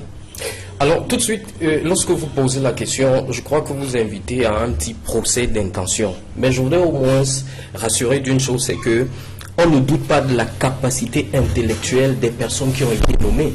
Maintenant, si vous voulez adosser leur passé de militants, d'anciens hauts commis de l'État, là tout de suite on ne peut pas percevoir cela parce qu'il faudra bien les juger au pied du mur. Vous avez quand même au sein de ce conseil des grands enseignants d'université, des spécialistes de la Constitution comme le professeur Lekene Donfak, vous avez des anthropologues comme Paul Cuy et toutes les personnes qu'on a... Même les Paul, c'est un constitutionnaliste. Sauf que je me rends compte tout de même qu'il y a un problème de réelle représentativité au sein du Conseil constitutionnel. Vous avez Paul Cuy comme brandi comme étant celui qui représente l'opposition. Je crois que c'est un très haut cadre du SDF. Mais à l'intérieur, vous cherchez des représentants de la société civile que vous ne trouvez pas. Et vous avez en même temps le débat autour de comment est-ce que les personnes ont été proposées conformément au texte, c'est-à-dire qui vient du Sénat, qui vient de l'Assemblée nationale, ainsi ainsi de suite. Mais je crois savoir au moins que lorsque vous voyez ou le profil de toutes ces personnes, vous pouvez immédiatement deviner. Mais pour moi, le débat ne devrait pas se poser à ces niveaux parce qu'au moins, comme je le disais tantôt, du point de vue de la qualité des personnes, la qualité intrinsèque, la qualité intellectuelle, il ne fait l'ombre d'aucun doute que ils ont le profil de l'emploi, même s'il faut adosser à cela le passé de politiciens et tout ce que vous avez nommé. Mais la question, moi, que je me pose, c'est la question du contexte et la question de l'opportunité du Conseil constitutionnel. Quand je parle de contexte, c'est d'accord, on a des élections, nous sommes en année électorale et on a certes besoin de ce Conseil qu'on attend depuis 22 ans. Mais pourquoi le Conseil constitutionnel et non l'élection des conseillers régionaux, par exemple, qui, si jamais il y avait ces conseillers régionaux, ça aurait pu crédibiliser les prochains sénatoriales qui arrivent, parce que comme vous le savez, ils sont votés à la fois par les conseillers municipaux et les conseillers régionaux. Est-ce qu'il était opportun, parlant donc de l'opportunité d'avoir plutôt le Conseil constitutionnel en lieu et place des conseillers régionaux? Tout de suite, on peut développer plusieurs hypothèses quant à ce que le pouvoir voit en place. Parce que ne perdez toujours pas de vue que s'il y a un élément que le pouvoir prend en compte, c'est bien entendu l'enjeu politique. C'est-à-dire à chaque fois que vous verrez M. Biya apposer sa signature au bas d'un document, c'est que l'enjeu politique est déjà signifié. C'est un enjeu qui est compris à l'intérieur, mais à l'extérieur, on nous laisse croire, et ce qui est d'ailleurs une vérité, c'est que ça fait partie de l'arsenal institutionnel qu'il faut compléter selon que la Constitution l'aurait prévu. D'accord. Il y a également, Célestin Djamène, c'est vrai qu'on a déjà fait le débat sur le profil des personnes nommées. On a 2 anglophones, on a une femme, on a 11 membres au total qui sont en majorité des membres ou des anciens membres du RDPC. Et il y a que certains membres de l'opposition et de la société civile ont dénoncé ici la volonté du président de la République à vouloir verrouiller les élections. Est-ce que vous pensez justement comme eux que ce Conseil constitutionnel, plutôt que d'aider finalement à stabiliser, à clarifier les choses, va plutôt précipiter l'opposition dans un gouffre profond? Oui, ce n'est pas une révélation que de dire que le président a voulu verrouiller le processus électoral. Mais d'abord, avant de répondre très précisément à votre question, Kate, je dois quand même rafraîchir la mémoire de mon ami Pascal Nyamdine pour rappeler que M. Biya, le président actuel, a été ministre à 29 ans. C'est très jeune. Je dirais même beaucoup moins que ça, parce que quand il a regagné le cabinet de M. Aurélien Tekembouma, l'ancien ministre de l'Éducation nationale, il avait moins de 26 ans. M. Biya est président de la République à 49 ans. Nous avons ici devant nous un brillantissime juriste, M. Nyamdine, qui a moins de 55 ans. Et M. Biya n'a pas trouvé mieux que de nommer un presque octogénaire comme président du Conseil constitutionnel. C'est une insulte à la jeunesse. Et je crois que, en honnête homme, Pascal, aujourd'hui, le reconnaît. M. Biya parle de la jeunesse dans ses discours, mais il ne pratique pas la jeunesse. C'est une honte, il faut le dire. On est jeune à quel âge? Est-ce que c'est... Mais écoutez, la jeunesse, c'est pas 77 ans quand même. Là, conviendra avec moi. Hein? C'est un premier point. Maintenant, ou 60 ans. Quand vous regardez très bien, par ailleurs, quand Pascal Nyamdine nous dit que le RSI est parti faible, c'est ce parti faible qui, en 92, tout le monde le sait, a remporté l'élection présidentielle. C'est ce parti faible qui, en 1996, a remporté les élections municipales. Qui a Yaoundé, d'un trait de plume, on a effacé au moins 5 communes, gagnées par le SIF. Tout le monde le sait. Voilà le parti faible. Moi, je ne le sais pas. Voilà le parti faible. Vous dites tout le monde. Maintenant, tout le Cameroun, bonne fois, le sait. Je ne sais pas. Tu le sais. Maintenant, je veux dire, pour répondre précisément à vos questions, que Paul Biya ça c'est le fait, si vous ne savez pas, tant pis pour vous, la majorité des Camerounais le savent. Maintenant, sur le Conseil constitutionnel, c'est vrai que cet organe, le Conseil constitutionnel, a 3 attributions principales. D'abord, c'est un juge électoral. N'oubliez pas que le Conseil constitutionnel s'occupe aussi du contentieux électoral, en tout cas pour les élections référendaires, législatives et présidentielles. Donc c'est un organe essentiel. Par ailleurs, ce Conseil constitutionnel constate la vacance du président de la République. Faut-il voir d'ailleurs un lien avec cette précipitation à mettre sur pied, avant les élections régionales, le Conseil constitutionnel? Tout le monde s'y serait attendu que M. Biya mette en place les élections régionales, mais il trouve pas mieux que de mettre en place ce à quoi on s'attendait le moins, à savoir le Conseil constitutionnel. Donc, est-ce que le président est au crépuscule de la vie, de sa vie? Je ne souhaite rien, pas de mal à mes adversaires politiques. Mais tout tout conduit à penser qu'effectivement, il y a un lien entre la vacance du pouvoir et la mise sur pied aujourd'hui du Conseil constitutionnel. Surtout que ça arrive 22 ans après seulement. Par ailleurs, quand vous regardez la réforme du Conseil constitutionnel, le 21 avril 2004, l'article 7 prévoit ceci. Le président de la République désigne par décret les 11 membres du président du Conseil constitutionnel, répartis de la manière suivante. 3 désignés par le président de l'Assemblée nationale, après avis du bureau de la Chambre, 3 désignés par le président du Sénat après avis du bureau, et 2 par le Conseil supérieur de la magistrature. Dans le décret du 7 février dernier, M. Biya, dans la même page, désigne les 11 membres du Conseil constitutionnel. On peut donc supposer qu'on n'a pas requis l'avis des présidents et du Sénat, du Conseil de l'Assemblée nationale et du Conseil supérieur de la magistrature. Donc il y a déjà, cet acte est déjà entaché de graves illégalités. Il faut bien le dire. Pourquoi n'a-t-on pas consulté, comme le prévoit les textes, la Constitution, les membres du bureau de l'Assemblée et du Sénat? C'est un acte d'extrême illégalité. Par ailleurs, on modifie la Constitution le 10 avril 2008. Et on vous dit qu'on passe de 9 ans de mandat pour les membres du Conseil constitutionnel à 6 ans. Non renouvelable, s'il vous plaît, à 6 ans et éventuellement renouvelable. On voit donc là que ça flaire un trafic d'influence. Ça veut dire que les gens qu'on va nommer, on leur dit en substance, écoutez, vous allez faire le travail qu'on vous demande de faire, sinon, on ne peut peut-être pas vous renouveler.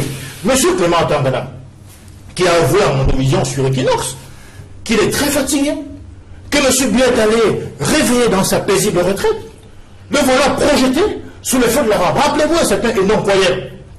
Et ça lui a coûté la vie. On allait le sortir dans sa retraite de Bazou, pour le lance, pour le plomber, n'est-ce pas, à Onel 1. Et en un mois, je crois, un mois et demi après. Je ne souhaite pas le même sort que M. Clément Tangana. Mais toujours a-t-il dit que c'est un homme qui est très fatigué. Et je crois que M. Biya n'a pas de respect pour les retraités dans ce pays. Il devrait laisser M. Atala Clément en paix. Dans son Yaoundé, natal, je ne sais où. Il n'a pas envie de quelqu'un qui ne voulait pas venir sur l'élimination. Écoutez, quand on le voit danser, j'ignorais cet talent de danseur à cet âge-là, tu vois. Mais quand on le voit danser, il n'a pas le sentiment qu'il a là une lourde responsabilité. Et pense qu'on lui fait un cadeau. Mais c'est assez extraordinaire. Donc moi je dis que le président de la République doit apprendre à respecter les retraités. C'est parce que lui, à 86 ans, il s'accroche encore plus loin, malgré sa fatigue, malgré sa fatigue, qu'il doit penser qu'il doit aller chercher les retraités de leur paisible retraite pour les mettre, n'est-ce pas, au four et au moulin. Ce n'est pas sérieux. Maintenant, ce que je dois dire, c'est que le Conseil constitutionnel est un organe extrêmement vital. Vous voyez, et l'État, selon la loi, organise, gère et supervise les élections. Mais l'État n'a pas le droit de proclamer les résultats. D'où vient-il qu'un organe qui gère les élections, qui les supervise, qui arrange tout, n'a pas le droit de proclamer les résultats? Il le confie à un de ses amis. M. Clément Tangana a toujours dit haut et fort, à qui vous voulez l'entendre, qu'il a toujours servi M. Biya et qu'il le servira toujours. Je rappelle qu'il a été président de la commission du recensement de vote. C'est un orfèvre en matière de fraude électorale. Il a été l'agent du RDPC, n'est-ce pas? En 2011, tout le monde s'en souvient. Où il a validé le dossier du RDPC dans les villages où le RDPC n'était même pas... Vous le dites, mais j'espère que si vous êtes saisi, vous allez apporter les preuves. Absolument, on l'écrit à l'époque. Je n'ai pas inventé, je n'invente pas ce que je raconte. Donc c'est pour dire que...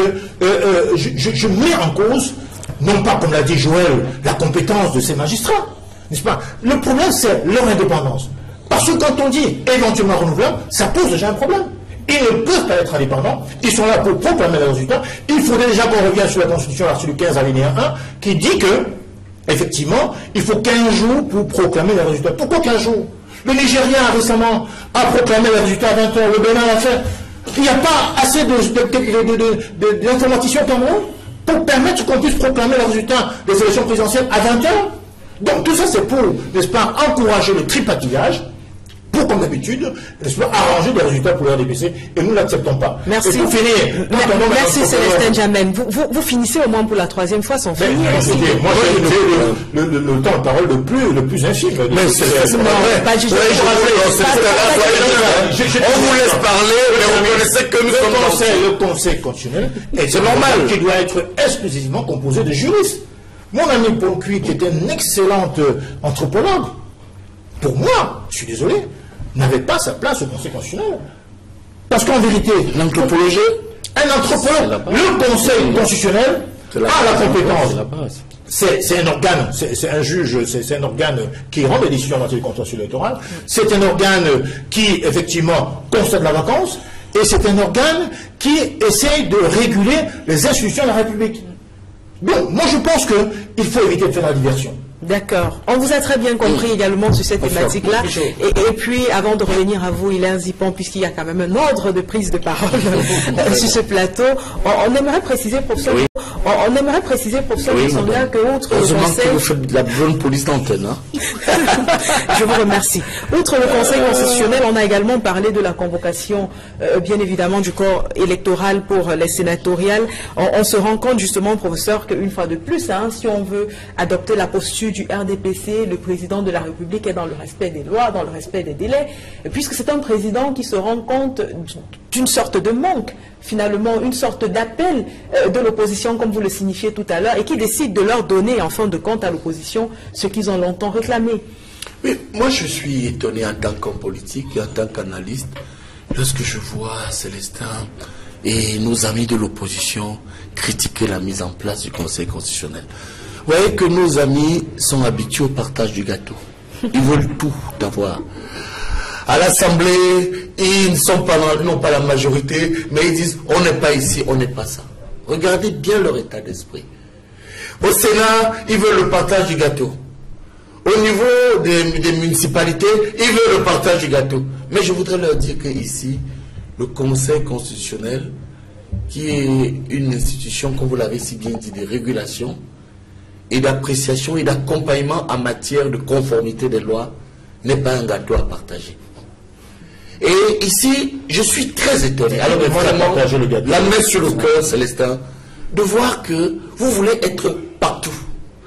Et vous êtes devenu tellement fou furasque et gourmand au point où vous ne finissez même pas à tirer sur votre propre camarade politique de qui, parce que vous dites même qu'un anthropologue n'a pas sa place là. C'est quand même flagrant. À la fin, c'est choquant. Il faut être patient. Notre tour va arriver, Célestin. Laissez au moins votre poids. Nous voulons la transparence des élections, monsieur Méchanien. Nous voulons la transparence des élections. Moi, je crois que le reste, on ne demande aucun cadeau. Vous tirez même sur votre équité et justice. Point. Tout ce qu'on demande. Alors, madame, vous d'habitude, on partage les gâteaux. Pour revenir sur l'état d'esprit, il y a ce qu'on appelle la lettre de la nomination. Pour moi, lorsque nous voyons les expériences, quand même, il faut le dire, de Côte d'Ivoire, où le président de la Cour constitutionnelle était incertain. Lorsque nous voyons même ce qui s'est passé très récemment en Zambie, où même si Yaya Jammeh était tyran ou encore dictateur, mais je voudrais vous dire, Célestin, vous partagerez cela avec moi, je vous connais aussi, excellent juriste, que le processus n'était pas achevé en Gambie. Mais on a fait partie Yaya Jammeh. On peut continuer à citer certains pays où la Cour constitutionnelle, ou les cours constitutionnels, vous voyez encore au Kenya ce qui s'est passé lorsque on a frôlé la catastrophe avec monsieur Raila Odinga qui malheureusement n'est pas reparti aux élections parce que pour moi les magistrats de la Cour constitutionnelle venaient de prendre un très mauvais risque au point où si on entrait dans l'embrasement au Kenya, je parie que eux-mêmes cette Cour n'existerait plus. Donc, vous voyez un peu la lettre du président Paul Biya. Je voudrais reconnaître avec vous que le président Paul Biya n'est pas particulièrement révolutionnaire. Je suis son collaborateur politique. Nous avons appris à connaître le président Paul Biya. C'est un homme très prudent. Et d'ailleurs, je vais vous dire quelque chose, et ça, j'admire cela chez le président Paul Biya. Il est un homme très reconnaissant. Je vous avoue que lorsque le président Paul Biya vous a en confiance, lorsque le président Biya vous a connu, il ne vous lâche pas. Et cette prudence l'a donc amené à mettre en place des personnes qu'il connaît. Ce sont les personnes de sa génération. Ce sont des gens avec qui il a travaillé. Et vous savez que la plus grande prudence du président... Vous réalisez que vous êtes en train de donner raison à Célestin Jamel. Je peux lui donner raison, mais j'assume ce que je dis. Je voudrais ici vous démontrer tout simplement que, madame, Paul Biya étant un homme très prudent, il ne va jamais prendre un inconnu ou un aventurier, quelles que soient ses qualités. Il ne va jamais prendre un opposant et le mettre. Mais je vous dis que c'est un homme d'État prudent. Je crois que je vous ai pris les exemples de Côte d'Ivoire. Je vous ai pris les exemples de l'Afrique. Non, il faut quand même suivre. Je vous en prie, Célestin, écoutez-moi. Au moins les téléspectateurs comprennent ce que je suis en train de dire. Donc, il faut reconnaître que la prudence voudrait que... D'ailleurs, lorsque vous suivez les discours du président Paul Biya, que je m'amuse souvent à visiter et à revisiter, il n'y a pas un seul discours du président Paul Biya à l'échelle nationale sans qu'il ne parle de la paix. Il n'y a pas un seul discours, voilà, je fais à 90%, même à la tribune des Nations Unies, sans qu'il ne parle de la paix. Il est même dernièrement à la 72e session, j'ai été frappé parce que quand on voit ce qu'il vient de poser comme acte, avec ces personnalités qu'il a nommées, il a dit, nous sommes les mendiants de la paix. Il ne voudrait pas des aventuriers. Il déclare la guerre. Et je voudrais donc terminer, et sur ce point pour vous dire que, madame, moi je pense que le président a sa façon de gérer les choses. Au moins nous avons le bénéfice de la stabilité. Certains nous disent bien, le Cameroun a des problèmes. Mais n'oubliez pas quelque chose, en relation même avec la jeunesse. Le nord-ouest et le sud-ouest, nous sommes en guerre. Ça coûte cher. Mais vous voyez comment le président se bat. Moi je me demande comment ils font. Regardez ce qui se passe à l'extrême nord. Je vous remercie, professeur. Moi, je pense que ramener donc aux élections sénatoriales, et je vais chuter là-dessus, même si je constate qu'effectivement on me coupe très vite, c'est normal. Je suis démocrate, je respecte cela. Je voudrais quand même reconnaître, avec tout le respect que j'ai pour vous, Célestin, souffler de m'écouter et de me voir chuter, je voudrais terminer sur ce point en disant que ce bureau et ce Sénat qui vient d'être mis en place n'a pas été voté par ce conseil municipal. Là, M. Zipan a bien fait d'évoquer la progressivité, mais on a aujourd'hui un conseil constitutionnel. C'est conforme à la Constitution, je vous renvoie à l'article 67. Non, je suis pas d'accord. Moi, je crois qu'au départ, la progressivité, s'il fallait la condamner, il fallait voir au départ ce qu'on a appelé le législateur. Mais à partir du moment où c'est contenu dans la Constitution, la progressivité peut être longue, même si je suis de ceux qui pensent effectivement qu'on aurait pu aller plus vite. Reconnaissons quand même que ce qui se passe actuellement est la preuve que, pour moi, Paul Biya prépare le Cameroun de demain. Merci à vous. Et c'est salutaire. Également de chuter par là. On rappelle également hier, Zipan, qu'au cours de cette semaine, dans l'opposition, on a relevé un certain nombre de choses. D'ailleurs, Célestin Jamin en parlait tout à l'heure. Le fait qu'on convoque le corps électoral sans pour autant avoir mis sur pied le conseil régional. Le fait que ce soit des anciens conseillers municipaux qui iront certainement voter les sénateurs. Comment faire donc des excusez-moi, je n'ai pas qui seront revenus. Les anciens. Non, en fait, le bureau a été renouvelé.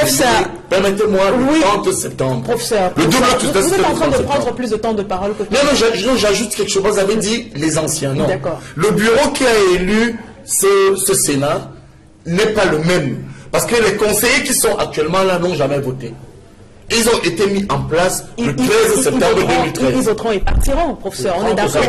Oui, mais parce que bien avant aussi, les anciens ont voté, rappelez-vous, c'était le 14 avril 2013. Mais ce n'est pas l'ordre normal des choses de toutes les façons. Et ce qui a quand même mené les gens à dire que le président de la République, une fois de plus, a mis la charrue avant les bœufs. Mais je pense que là, le professeur a chuté quand même et il a mis le bémol, mais avec une pédale très douce. Il a dit que la progressivité posait un problème. Ça, il le reconnaît.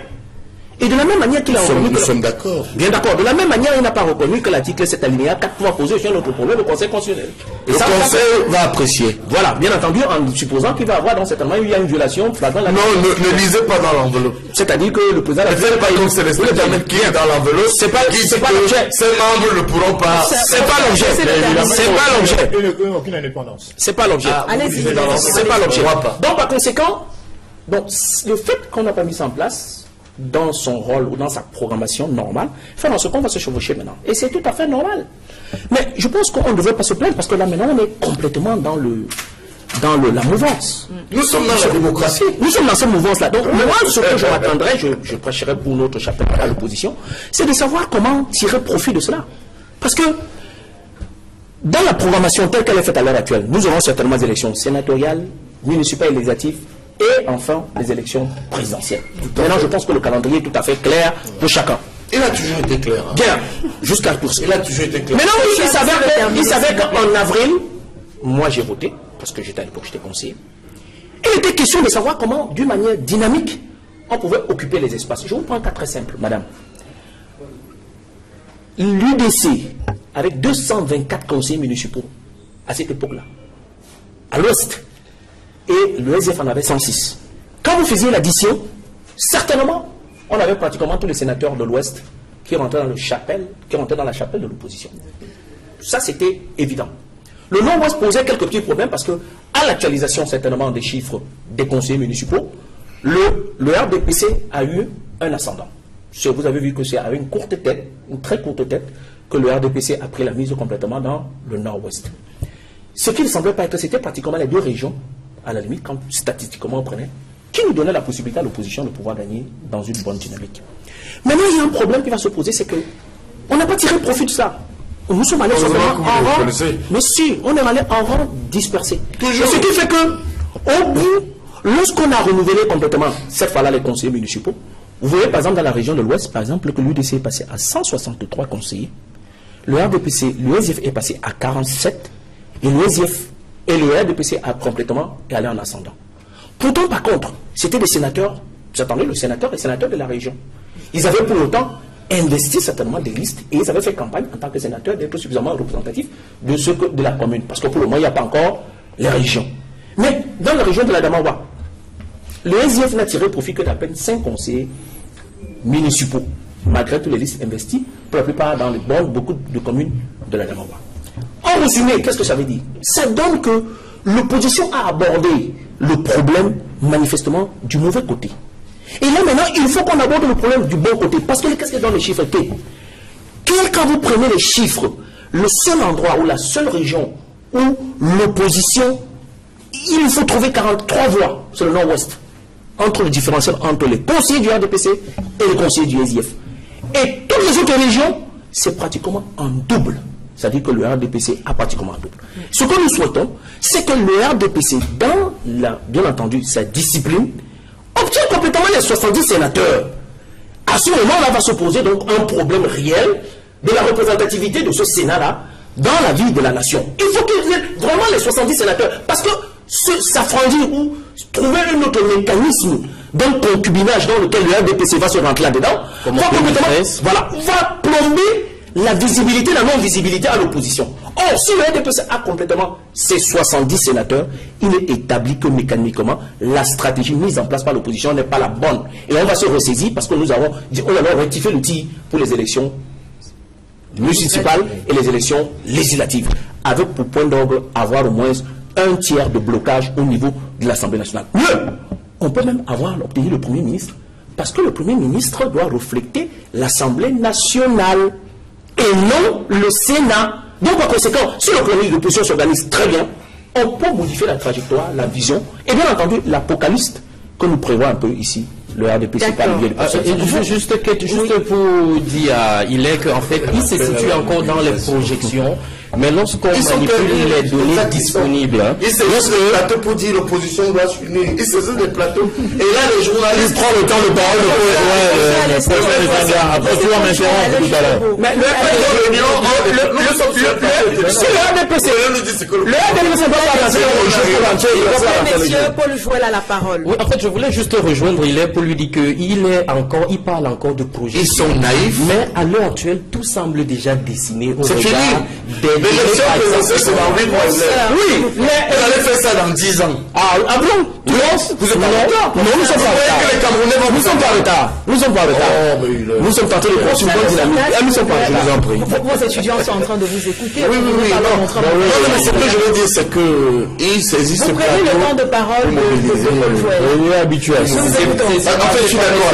C'est la certitude très souvent. Que je préfère de parler, mais juste pour dire, il est qu'en réalité, lorsqu'on manipule les données déjà existantes, je vais dire que le jeu semble déjà parti. Parce que vous avez environ, ou le RDPC qui contrôle presque 70% du Sénat, c'est-à-dire avec environ 8000 et poussières de conseillers municipaux. 8660. Et actuellement sur les 10 000 qu'il faut. Mais lorsque vous voyez, en réalité, le RDPC va prendre 70%.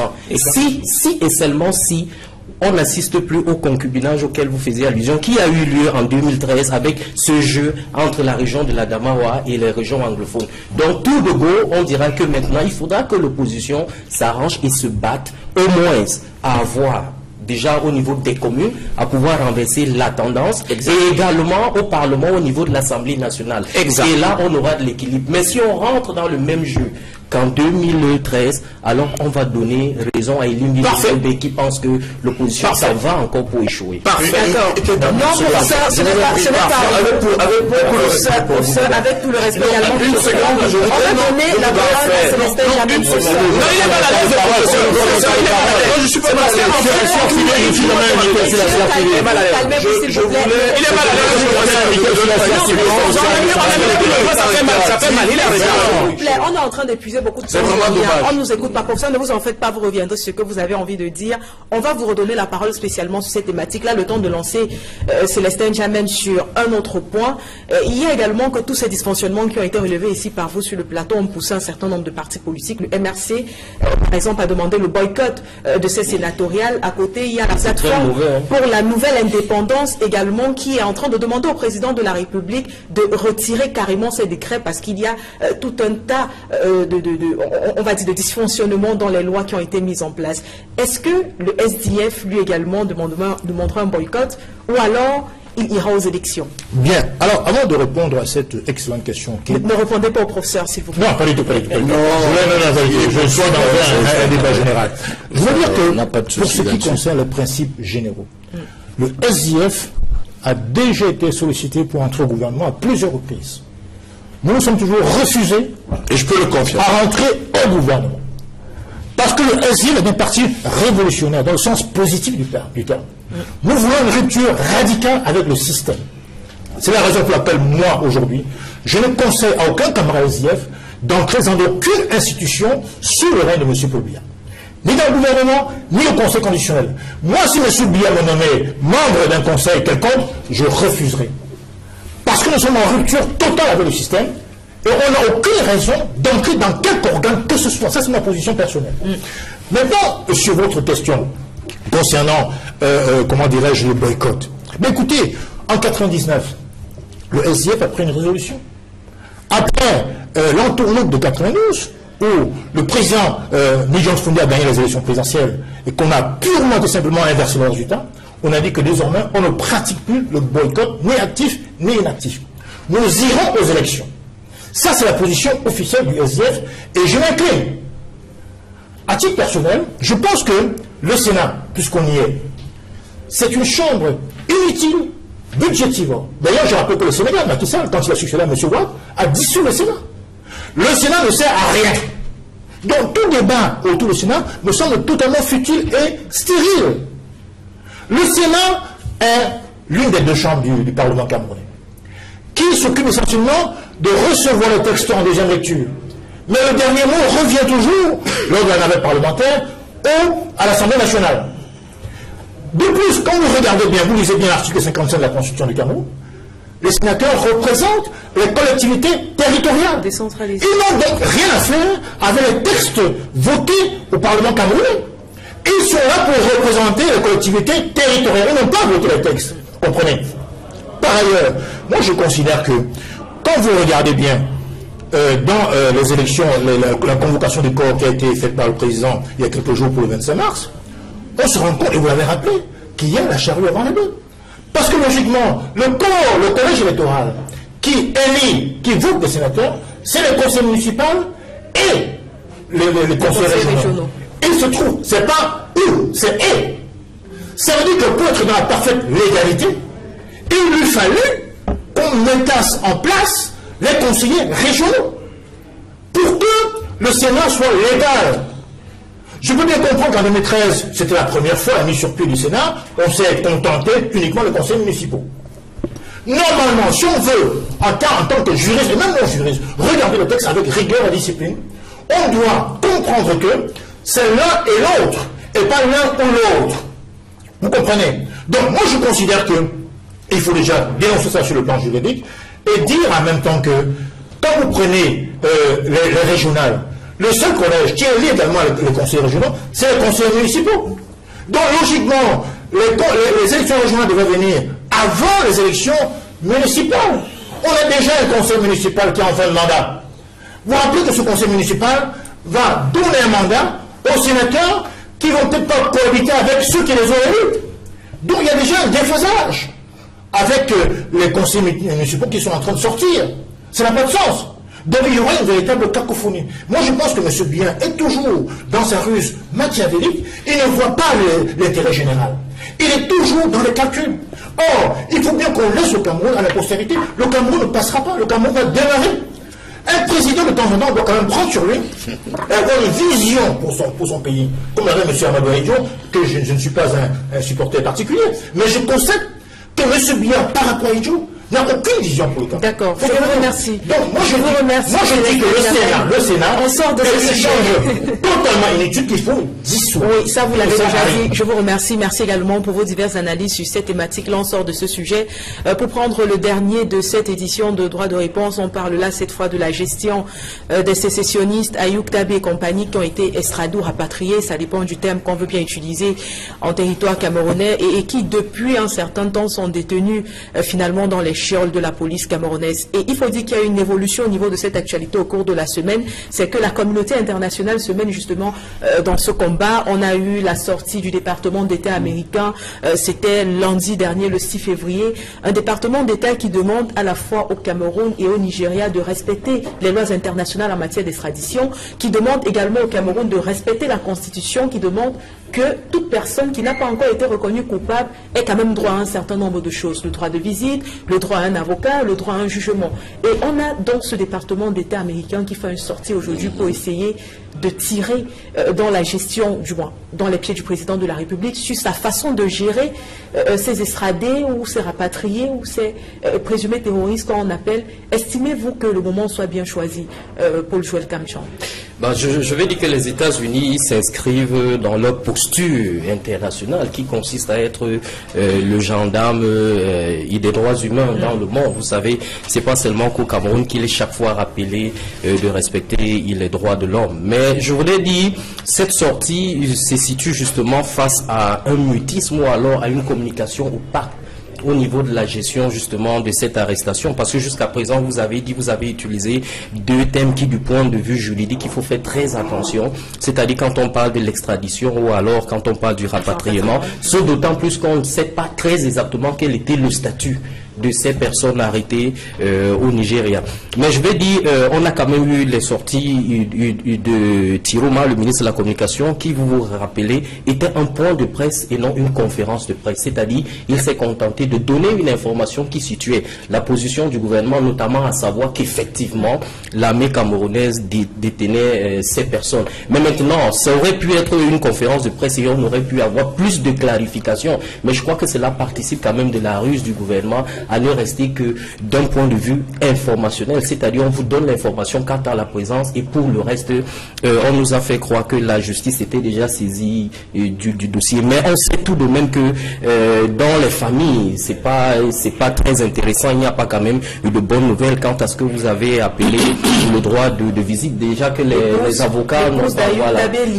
Voilà, justement dénoncé le fait de n'avoir pas encore eu la possibilité de savoir si son mari, son époux est encore vivant ou pas. Bien sûr, et pour simplement dire que même étant au Nigeria, je crois qu'au niveau de la communauté internationale, on s'était déjà offusqué de la façon avec laquelle ces personnes avaient été arrêtées ou interpellées selon l'angle par lequel on peut apprécier l'affaire. Mais toujours est-il que c'était en ce moment des avocats au niveau panafricain qui appelaient le Nigeria à les relâcher. Donc, je veux dire, on ne saurait condamner la position des États-Unis qui, comme vous le savez, et le professeur Messanga Nyamdi est mieux situé que moi pour apprécier cela, que en fait c'est une posture tout à fait normale, une posture qui consiste à justement à surveiller les droits de l'homme, même si en la matière les États-Unis ne sont pas un exemple. D'accord, mais professeur, est-ce que ce n'est pas une sorte d'acharnement sur le Cameroun? Parce qu'il faut préciser que juste après le département d'État américain, on a 2 jours plus tard, mercredi 8 février, la sortie de l'Union européenne qui précise les mêmes choses, qui demande qu'un dialogue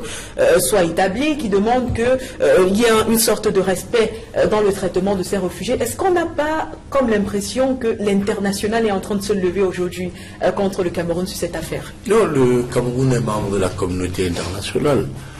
D'ailleurs, il ne faudrait pas toujours voir les incriminations partout et croire qu'il y a un acharnement vis-à-vis du Cameroun. Lorsqu'Amnesty intervient, certains disent acharnement, Transparency acharnement, Crisis Group acharnement. Non, je pense que le Cameroun est un État moderne et qui préoccupe la communauté internationale. D'ailleurs, du point de vue historique, vous verrez que nous sommes pupilles des Nations Unies et la stabilité du Cameroun a un impact sur la sous-région. Il est important que ce pays qui nous a habitués et qui a habitué surtout la scène internationale à la démocratie et à la justice, il est tout à fait normal que cette communauté internationale s'intéresse à nous. Mais il y a quelque chose aussi qui peut amuser beaucoup de personnes lorsque on vient parler d'Ayou Tabé. Qui n'a pas vu Ayou Tabé? Dire qu'il va tuer, il va prendre la lutte armée comme moyen d'obtenir effectivement la cessation du territoire du Cameroun. Il faut peut-être rappeler aussi à ceux qui nous écoutent qu'il s'agit d'une question où la communauté internationale n'a jamais eu à remettre en cause l'intégrité du territoire du Cameroun. Il y a les Nations Unies qui reconnaissent le territoire du Cameroun. Il y a l'Union africaine qui reconnaît le territoire du Cameroun. Mais surtout, il faut aussi rappeler qu'après la conférence de Berlin, qui s'est tenue de novembre 1884 à février 1885, les territoires qui vont accéder à l'indépendance, conformément à les résolutions, je me rappelle, 14-15-14 de l'Assemblée générale de 1960 sur la libération des territoires et des peuples coloniaux, c'est tout ce qui était dans la partition de la conférence de Berlin. Ça veut dire que tous les États qui étaient sous l'emprise des colonies, des États coloniaux, ces États sont accédés normalement et juridiquement à l'indépendance. Et au fond, est-ce que le problème du territoire du Cameroun se pose du point de vue du droit international? Non. Et c'est ça qu'il faut expliquer aux autres. Que la question du territoire camerounais n'est pas négociable à l'échelle nationale, à l'échelle régionale, avec l'Union africaine et à l'échelle internationale. Maintenant, qui est Ayou Tabé? C'est un terroriste. Il a tué, il a continué à tuer. Mais maintenant, rappelez-vous, madame, si nous étions dans sur certaines chaînes de télévision. On rappelle qu'on n'a plus beaucoup de temps pour oui, comme moi je vois par exemple en Europe, vous avez eu des invités ici et nous avons analysé les conditions d'extraction d'Ayou Tabé. Moi j'étais de ceux qui disaient que le Nigeria va ramener Ayou Tabé. Moi je crois qu'au lieu de repasser les micros à gauche et à droite, comme certaines de nos télévisions font, vous serez allé chercher aux archers et vous aurez dit bon, quel analyste avait raison sur notre plateau? Voilà ce qu'il a on l'a fait, parce que Ayou Tabé, on l'a fait dans notre grand reportage. Donc, au niveau du statut international, Ayou Tabé n'avait pas une carte de réfugié. Il était en passe de l'avoir. Donc maintenant qu'il est au Cameroun, vous savez qu'en matière de terrorisme, oui, je voudrais faire un clin d'œil aux États-Unis avec l'affaire de Guantanamo. Prenez le cas de Guantanamo. Vous pensez que ici, il faut le rappeler, ce sont des terroristes et il faudrait une certaine exploitation parce que, et je suis là-dessus, on a découvert qu'il y a des ponctues du régime impliqués dans cette affaire. Moi, je voudrais vous dire, je suis allé au CED, j'ai eu certaines informations qui m'ont donné la chair de poule. Quand on parlait de complot, certains nous trouvaient alarmistes. Moi, je vous confirme sur ce plateau, exclusivité votre émission, qu'il y a des ponctues du régime dedans. On peut aussi constater qu'il y a eu une manipulation à l'effet de déstabiliser le Cameroun. Et vous avez vu, troisièmement, ce n'est pas par hasard, lorsque Ayou Tabé a été arrêté et sa bande, que certains ont finalement décidé que le président Paul Biya était mort. Pour preuve, le ministre d'État Marafa a fait un communiqué. Il est passé partout. Comment on peut comprendre qu'un prisonnier comme Marafa, du jour au lendemain, parle, s'adresse à la nation à travers les réseaux sociaux? Merci pour ça. Donc je voudrais vous dire que nous donnons le temps au temps. C'est un problème de menace et de sécurité nationale. C'est vrai il faut que ces gens soient punis conformément. On est en train d'empiéter déjà sur le temps qui n'est plus le nôtre. Non, vous avez totalement raison, professeur. Je parlais du temps qui n'est plus le nôtre, mais on va donner quand même la possibilité à Hélène Zidon et à Célestin Jamen de dire un mot là-dessus. Surtout en rappelant qu'on a le commissariat des réfugiés qui a fait une sortie également au cours de l'appel. Professeur, s'il vous plaît, au cours de l'appel, il rappelait que 14 000 réfugiés camerounais sont désormais au Nigeria et que le niveau même de sécurité était passé au niveau de... Est-ce qu'on doit là voir une sorte de désir pour ces Camerounais de fuir finalement leur territoire? Parce que plutôt que d'aller au Nigeria, certaines personnes sont en train de vous dire aujourd'hui qu'elles auraient pu se rabattre vers la partie francophone. Comment comprendre quelle sorte toute peut plutôt aller du côté du Nigeria? D'abord, il faut dire que quand vous voyez les chiffres dans les écoles... En très peu de temps. Oui, mais quand vous voyez les chiffres dans les écoles, vous considérez par vous-même que beaucoup des anglophones sont venus s'inscrire pour ce qui est des régions du littoral et du machin. Je pense que le ministre des Affaires de l'enseignement secondaire a donné des chiffres dans ce sens-là. Donc, ce n'est plus à démontrer que... Mais on peut se réjouir que les Camerounais de la zone anglophone viennent dans la partie francophone. Preuve sur la réalité besoin qu'ils se sentent d'abord Camerounais avant d'être je ne sais pas quoi que ce soit. Donc, la deuxième chose que je veux dire, c'est que les États-mairies sont très mal placés pour nous donner des instants. Quand ils sont allés rabattre Ben Laden, je pense que là, il n'y avait pas le droit international. Je pense que, comme dit quelqu'un, les relations internationales, c'est la plus grande hypocrisie. Il s'avère que lorsque vous êtes de votre intérêt, on prêche votre chapelle. Quand on est contre votre intérêt, elle est contre votre intérêt. Mais je voudrais aussi terminer sur ce sujet en donnant quelques indications. Il faut dire que la violence de l'État, aujourd'hui, ne va pas résoudre le problème.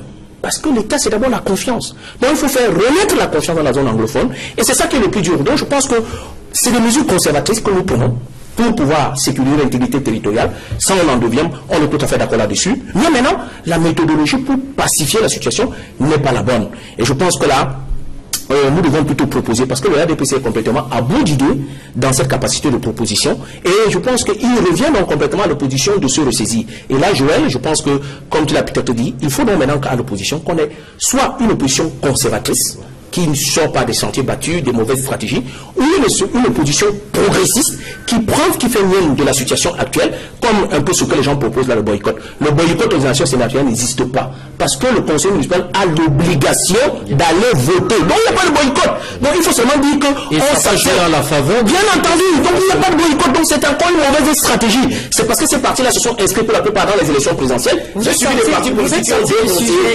les élections présidentielles et qui sont complètement non pour dire que quoi. Non, je prête ma chapelle. Ça dit qu'à l'opposition, il y a une solution, il y a une situation extraordinaire qu'il faut la saisir. Et là, maintenant, il faut que l'unité de l'opposition puisse se faire. On vous a compris, on va sortir de cette dernière question.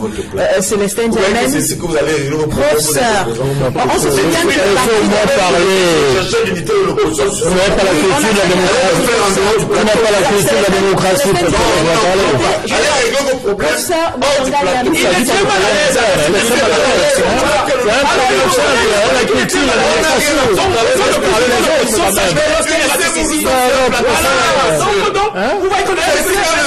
c'est ça la solution. Il faut qu'on arrive. Voilà, justement, je peux vous garantir que quand vous parlez tous ensemble, on n'écoute personne. Oui, bien sûr. Ça sonne très mal. Donc, on ne vous a pas du tout écouté dans tout ce que vous étiez en train de dire. Je me tourne vers vous, Célestin Diamène. J'étais en train de vous dire justement que mardi dernier, il y a le REDA qui a fait une sortie, le réseau des défenseurs des droits humains qui a justement fait une sortie au cours de laquelle elle demande que la liste des 47 sécessionnistes qui ont été soit rapatriés, soit extradés vers le Cameroun soit publiée, une liste officielle, parce que jusqu'ici, on a une liste, mais elle n'a rien d'officiel. Le REDAC demande également que les droits de visite soient établis, à la fois pour la famille et pour les avocats de ces personnes, surtout quand on se souvient qu'à côté, il y a un certain Christ Anou, secrétaire général par intérim de l'État fictif d'Ambazonie, qui avait menacé quand même de créer une sorte de génocide si on ne faisait pas une sorte de vidéo pour préciser que Ayoub Tabé était vivant. Est-ce que vous pensez que le gouvernement aujourd'hui est en train de se situer dans une sorte de provocation en refusant de communiquer sur ce sujet? Oui, parce qu'en fait, cette affaire est entrée dans une phase judiciaire. Elle a été judiciarisée. Si je m'en tiens tout au moins au point de presse, M. Tiroma, et dit que les 47 personnalités que vous avez citées ont été remis aux mains de la justice. Donc, il faut éviter les agitations et les provocations en les désignant déjà comme terroristes. S'ils ont été remis entre les mains de la justice, eh bien, laissez la justice les définir comme étant des terroristes. Il est bien vrai que M. Ayoub Tabé s'est proclamé président de l'État fictif d'Ambazonie. Moi, je pense qu'on est un peuple uni, une nation unie, un peuple fort. Je ne crois pas au fantasme de M. Ayoub Tabé. Mais je pense, en revanche, que M. Biya, qui est réfractaire, qui est rétif au dialogue, devrait néanmoins dialoguer, non seulement avec M. Kotem Neba et M. Abobala, mais également avec M. Ayoub Tabé. Je suis convaincu que M. a des frustrations. C'est un Camerounais. Mais par rapport, c'est un Camerounais anglophone. Lui-même ne croit pas. Permettez, il ne croit pas à ce anglophone d'envoyer des interlocuteurs. Il attend cela. Moi, je pense qu'à l'intérieur du Cameroun, nous pouvons résoudre nous-mêmes cette question sans avoir affaire à la communauté internationale. Donc, moi, je pense que le principal responsable de cette affaire, c'est M. Biya. Le SDF a toujours prôné le dialogue inclusif. Le fédéralisme peut sauver l'unité nationale. Pourquoi alors une très bonne décentralisation? Non, moi je pense que ça a échoué depuis 21 ans, 22 ans. On n'a pas pu mettre en place la décentralisation. Il peut passer dans je vais faire quel interlocuteur de M. Biya. Vous avez dissous le consortium. Vous avez dissous le consortium. M. Abombala n'est pas respectable. Il est fédéraliste. Je te réponds. Abombala n'est pas un homme respectable. Mais vous avez traité le terroriste. Moi, j'étais avec lui. Vous avez dissous le Conseil. Il faut donc réhabiliter. Il faut donc réhabiliter. Laissez-moi te dire. C'est mon temps de parole, M. Sanganyamdi. Je dis simplement qu'il faut il faut aller. Je n'ai pas le privilège d'être invité sur la sphère civile. Écoutez. Donc, vous avez monopolisé. Je suis en train de dire qu'il faut donc réhabiliter le consortium que vous avez dissous. Il n'y a aucune raison que M. Fonteneba et Agbambala aient été traités à l'époque comme des terroristes. Aujourd'hui, vous le faites pour M. Ayoutabe. Alors qu'il faut même aller dans le sens du dialogue et mettre en place, justement, et que tes amis ont traité de terroristes, c'est pas normal. Il y a une contradiction. Donc moi, je pense qu'aujourd'hui, il y en a partout dans le sud-ouest. Bien sûr. Agbambala, par exemple, il n'est pas le seul. Vous avez refusé le dialogue. Vous avez prononcé. Vous avez fait une approche. Vous êtes dans une logique de guerre. Ce n'est pas admissible. Mais bien sûr, moi je reviens du Nord-Ouest. Il y a des militaires avec des pare-balles, les gilets pare-balles partout dans la ville. À l'entrée et dans la ville, je l'ai vu. Donc vous militarisez la ville, vous refusez le fédéralisme, le débat sur le fédéralisme. Ce n'est pas normal. Mais non, il n'y a pas de droit. Donc moi je dis qu'aujourd'hui, je vous remercie, messieurs. Je vous dis qu'aujourd'hui, il faut aller vers le dialogue. Comme ce Biya, dont Dieu refuse. Je vous remercie, Célestin Kamel. Merci d'avoir répondu présent à cette invitation. Merci également d'avoir édifié ou d'avoir tenté d'édifier nos différents téléspectateurs tout au long de cette autre édition de Droit de réponse. On va se retrouver la semaine prochaine, si Dieu le veut bien. On vous laisse en compagnie des programmes d'Equinox Télévision qui se suivent.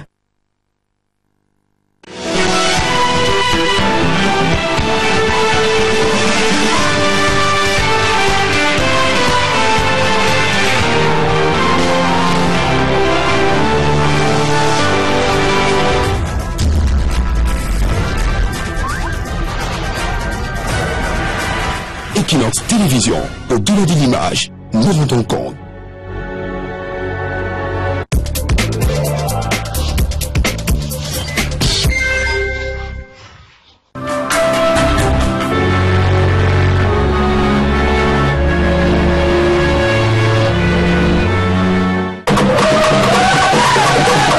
Ne manquez pas votre rendez-vous culturel du dimanche. Culture et civilisation, c'est l'origine des peuples. Mambanda originates from Kupamanunguba. Le portrait des grandes figures de l'histoire.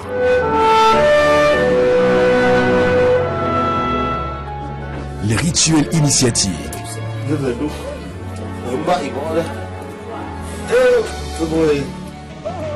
Les danses folkloriques.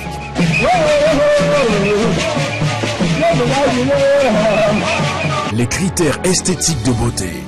Le tourisme, culture et civilisation, un voyage au cœur de nos traditions. Tous les dimanches à 20h30, Géopolis. Monsieur Wanji, parce que j'aurais bien voulu l'appeler camarade, s'il m'avait montré aussi sa carte. Maintenant, je vais l'appeler monsieur. Vous l'appelez pas camarade. Je vais l'appeler monsieur. Je voudrais que monsieur Wanji se situe. Moi, j'ai des cartes. J'ai des partisans qui ont des cartes. J'ai une carte qui a été signée par mon secrétaire général à l'issue de mon congrès. D'autres cartes qui ont été faites dans le temps, à l'époque où lui, il était au SDF. En 92. Si on est venu ici pour parler des cartes, on laisse. Parce que je peux aussi dire que moi j'ai la cravate de l'UPC et tu ne l'as pas. C'est le décryptage de l'actualité et des grandes questions sociétales, avec des invités triés sur le volet. On va vous entendre, on va vous dire que vous êtes accusé de quoi exactement? Non, je suis resté pendant 223 jours sans que personne ne me dise pourquoi j'étais au CED. On ne vous a jamais entendu? Jamais. Presque tous les 2 jours, je posais une question à 2 temps. Pourquoi est-ce que je suis ici? Il faut que le chef d'État camerounais prenne cette affaire en main. Qu'il cesse d'aller proclamer qu'il va prendre en main la canne. Qu'il proclame que je vais prendre l'affaire du Nord du Sud-Ouest en main comme chef de l'État de ce pays. Qu'on lise la constitution du pays qui dit qu'il faut régionaliser le Cameroun. On ne peut pas négocier sur les positions. Absolument. Il faut quelque chose comme on cède un peu, vous l'avez dit. Concessions. Vous l'avez dit. Voilà. Au total, un regard global sur les problématiques majeures dans la marche de l'Afrique et du monde. Géopolis, c'est tous les dimanches à 20h30 sur Equinox Télévision.